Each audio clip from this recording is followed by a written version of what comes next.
ಓಂ ಶ್ರೀ ಗುರು ಬಸವಲಿಂಗಾಯ ನಮಃ.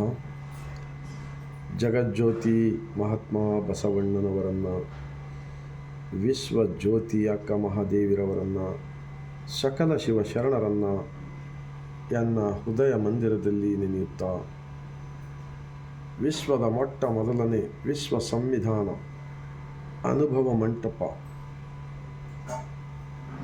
ಒಂದು ಮಹಾತ್ಮ ಬಸವಣ್ಣನವರ ಶರಣರ ತತ್ವ ಮತ್ತು ಭಾರತದ ಸಂವಿಧಾನದ ಮುಖ್ಯಸ್ಥರಾಗಿರ್ತಕ್ಕಂತಹ ಭಾರತ ರತ್ನ ಡಾಕ್ಟರ್ BR ಅವರನ್ನು ಇವತ್ತು ನಾವು ಬಹಳಷ್ಟು ಭಾರತೀಯರ ನಾವೆಲ್ಲರೂ ನೆನೆಸಿಕೊಳ್ಳಬೇಕಾಗಿದೆ. ಈ ವಿಶ್ವ ಭಾರತ ಸಂವಿಧಾನ ಎಂದು ನಾವು ಕರೆಯಲಾಗುತ್ತದೆ. ಆದ್ದರಿಂದ ಸಕಲ ಮಾನವ ಜೀವರಾಶಿಗಳಿಗೆ ಲೇಸನ್ನೇ ಬಯಸಿದ ನಮ್ಮ ವಿಶ್ವ ಭಾರತ ಸಂವಿಧಾನದ ರಕ್ಷಣೆ ಒಂದು ನಿಮಿತ್ತವಾಗಿ ಇಡೀ ಭಾರತೀಯರಿಗೂ ಮತ್ತೊಮ್ಮೆ ಶರಣಗಳನ್ನು ಹೇಳುತ್ತಾ ಒಂದು ಅಣ್ಣ ಬಸವಣ್ಣನವರ ವಚನ. ಇವನಾರವ ಇವನಾರವ ಇವನಾರವ ಎಂದೆನಿಸದಿರಯ್ಯ, ಇವನಮ್ಮವ ಇವನಮ್ಮವ ಇವನಮ್ಮವನೇ ಎಂದೆನಿಸಯ್ಯ, ಕೂಡಲ ಸಂಗಮ ದೇವ ನಿಮ್ಮ ಮಹಾಮನೆಯ ಮಗನೆಂದೆನಿಸಯ್ಯ.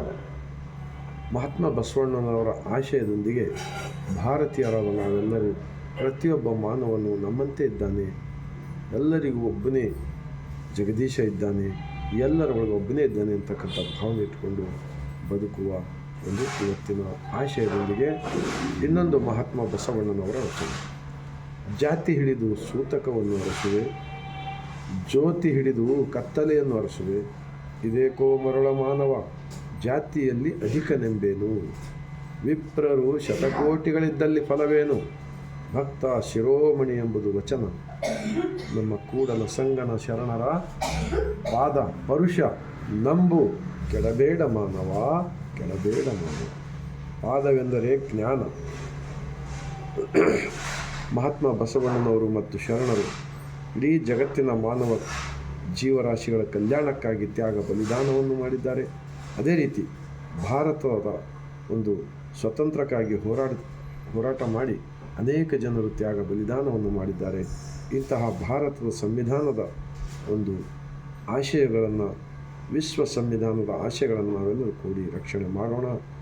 ಎಲ್ಲರೂ ಭಾರತದಲ್ಲಿ ಕೂಡಿ ಪ್ರೀತಿ ಪ್ರೇಮದಿಂದ ಬದುಕುವ ಒಂದು ಪ್ರಯತ್ನ ಮಾಡೋಣ ಎಂದು ವಿನಂತಿಸಿಕೊಳ್ತಾ, ತಮ್ಮೆಲ್ಲರಿಗೂ ಇಂತಹ ಸತ್ಯದ ಕಡೆ ಈ ಮನಸ್ಸನ್ನು ನಾವು ಇಟ್ಟುಕೊಳ್ಳೋಣ ಎಂದು ವಿನಂತಿಸಿಕೊಳ್ತಾ, ಭಾರತ ದೇಶದಲ್ಲಿರ್ತಕ್ಕಂಥ 145 ಕೋಟಿ ಜನರ ಮನೆ ಮತ್ತು ಮನೆಗಳಿಗೆ ಒಂದು ಸತ್ಯದ ಚಿಂತನೆಗಳು